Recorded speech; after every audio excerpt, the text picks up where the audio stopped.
back to the Semicolon Podcast, powered by ProjectNINE.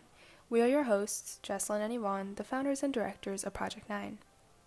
If you're new to this podcast, do not worry. Each of our episodes has a unique theme and a different message to tell.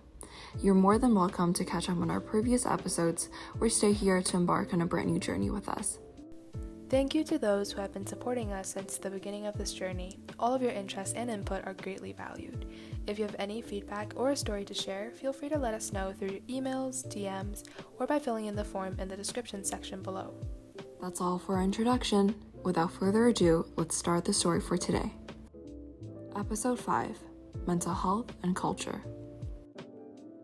Our episode today will feature our guest speaker, Miss Michelle Yang, who spoke about her mental health journey during our last episode. For those of you who haven't gotten a chance to catch up on our last episode yet, Miss Michelle Yang is a motivated mental health advocate, author, and writer who has published amazing works on CNN, NBC, Reader's Digest, and more. Ms. Yang aims to challenge the mental health stigma and bring on a different narrative towards a diverse range of topics, including Asian American identity, feminism, and mental health. In today's episode, we'll be exploring mental health and identity through a lens that values cultural and ethnic-related influences. During one of Ms. Yang's interviews on Chatting with Asians, she mentioned the benefits of having a Chinese American psychiatrist, where she did not have to explain notions of cultural stigma. So we asked Ms. Yang, in what ways do you think Asian American/Canadian students can and should support each other, for example, due to the shared experiences? And how do you think society can cultivate a cross-cultural understanding of mental health? Yes, Ms. Yang started out by saying that Asian American, Asian Canadian is of course a very broad brush. My friend, who is a 5th generation mixed-race Chinese American, is going to have a very different perspective than someone who immigrated as a child or as a young adult from India.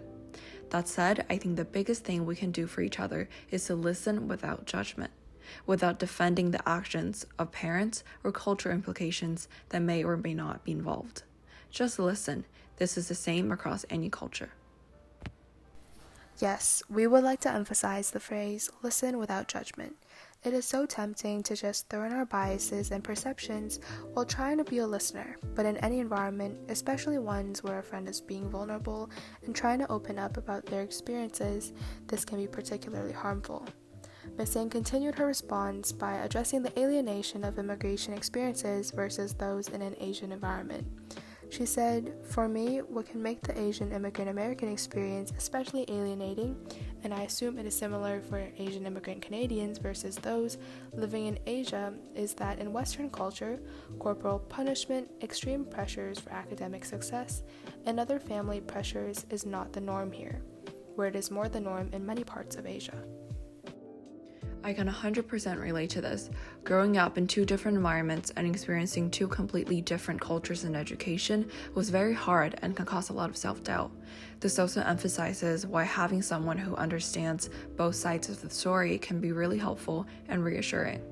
Ms. Yang also talks about this from her own perspective by saying, "So if I had spent my entire youth in Korea, if I had the same ethnic Chinese parents, I would have been able to talk to my friends about my struggles, knowing they were living through similar experiences in their own families.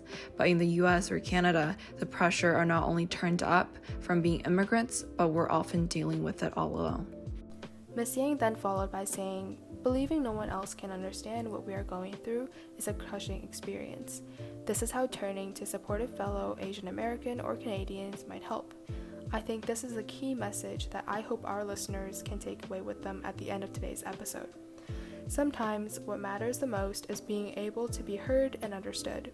Even though mental health is a very personal subject, connection and validation is still a major component in the healing process."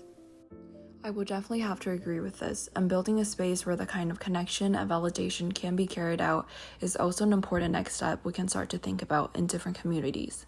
Ms. Yang suggested that for cultivating a cross-cultural understanding of mental health, it begins with overcoming stigma around education. It takes people who buck stereotypes at what it looks like to live with a mental health condition, becoming vocal about their experiences. Like David Chang, to show that there's a life after embracing a diagnosis and much room to thrive after receiving treatment. Yes, it is time to embrace our individual experiences, battles, and identities without fear of receiving judgment or being undermined. Schools and work environments should also make it a priority to value and celebrate their community members for who they are and what they have been through. Our core message of the podcast is your story does not end here. This also echoes Ms. Yang's message on embracing life and possibilities after treatment. We strongly encourage our listeners to share their experiences with the community and amplify this message even louder for those who are still scared and unsure about how the rest of their stories might go. We also asked Ms. Yang about her article published on The Temper titled, Asian American Advocates Changing the Narrative on Mental Health. In this article, she said, quote, academic or career successes should never be used as a sole indicator of good mental health, and this quote really resonated with us. We asked Ms. Yang how the model minority myth has impacted her personally and how she thinks society should challenge this stereotype. She started her answers by saying, I think of the model minority myth in the same way as how Asian women are hypersexualized and fetishized in Western society, and then expected to be grateful for receiving this gaze, when it has to literally be killing us through decades of colonization and menu wars, and in recent times, the Atlanta shootings. Model minority myth does the same thing. It puts Asian Americans in a box without our consent. It hurts us by pitting other people of color against us and sets an often impossible standard and empowered, marginalized image in the way that we're supposed to fall in line and behave. Yet ultimately, we're supposed to be grateful for this myth, because in the eyes of American or Canadian society, the myth supposedly serves us. But it does not, and it is infuriatingly unfair. We could not have worded it better than Ms. Yang. The model minority myth needs to be debunked. It hurts us, and society has become blind to this. Ms. Yang continues and says, I'll use the same comparison. I'm a tall, fat Asian woman and proud of it. It has taken me a long time to be able to say that. The fetishized Asian woman is one that is demure and petite, not an opinionated loudmouth like me who is 5'9" and shops in the plus-size section. Because I didn't ever feel I fit the Western or Eastern definitions of beauty, my self-confidence suffered for decades. I felt some women hated me for being Asian because of the perception that men were into Asian women just because they are Asian. I heard many times people describing other women around me as, she's not even pretty, she's just Asian. Being Asian women ourselves, Jeslyn and I are sad but not surprised when we read about Ms. Yang's experience, for it is a common experience for many Asian women in society. Ms. Yang also mentioned how Amy Schumer had a whole stand-up segment about how Asian women have the tightest pussies in the game. This is not okay. It hurts us all. Definitely. And Ms. Yang asserted that how this relates to the model minority myth is to similarly acknowledge that these set of stereotypes that Asian Americans or Canadians are all studious and successful is similarly false, stifling, and unfair. Asian Americans is a very diverse community covering a continent of vastly different diaspora and socioeconomic backgrounds. The myth erases the poverty and struggle so many in the community live with, and more dangerously prevents people from accessing help. This is such an important point that Ms. Yang makes about the model minority myth preventing people from reaching out for needed support. This myth can be seen as a part of the public and even self-stigma around mental health.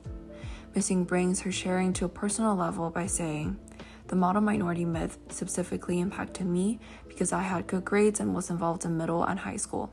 During the late 1990s especially, people assumed I was okay, even as I was clearly living with psychosis and severe depression and anxiety. It prevented me from receiving the help and treatment I needed until several years later. It wasn't until I was studying abroad in China, when the myth did not follow me, or my reputation as a stellar student did not precede me, that my struggles were taken seriously, and I was taken to a psychiatrist for the first time. Ms. Yang's experience shows the negative effects of the model minority myth. It also explains how this is present in specific geographical locations where there is a dominant culture and belief of this myth. It is our goal to debunk this myth and remodel how minorities are seen. These preconceived notions need to be eliminated. This brings us to the end of our episode for today. Enough is enough, and it is time for the society to see individuals for their unique experiences and backgrounds, as opposed to a label from a myth that erases our intersectionalities. The model minority myth is just a myth of one of many labels that has been placed on specific groups of individuals. We hope to shine the light on these oppressive labels so that people no longer oversee them. We must acknowledge this issue. and together we can do this. We are so thankful that you took the time to listen to this episode of our podcast. The topics that we talk about are so personal to us, and we hope that you are able to see how numerous individuals are affected by society's prejudice of certain cultures. We hope to delve deeper into these topics in the future, and we will once again like to thank Ms. Yang for sharing her powerful words with us. This is the beginning for more conversations to come. For more information, please visit our Instagram at ProjectNINE.official. We're always open for partnerships and for new members to join us in challenging the stigma.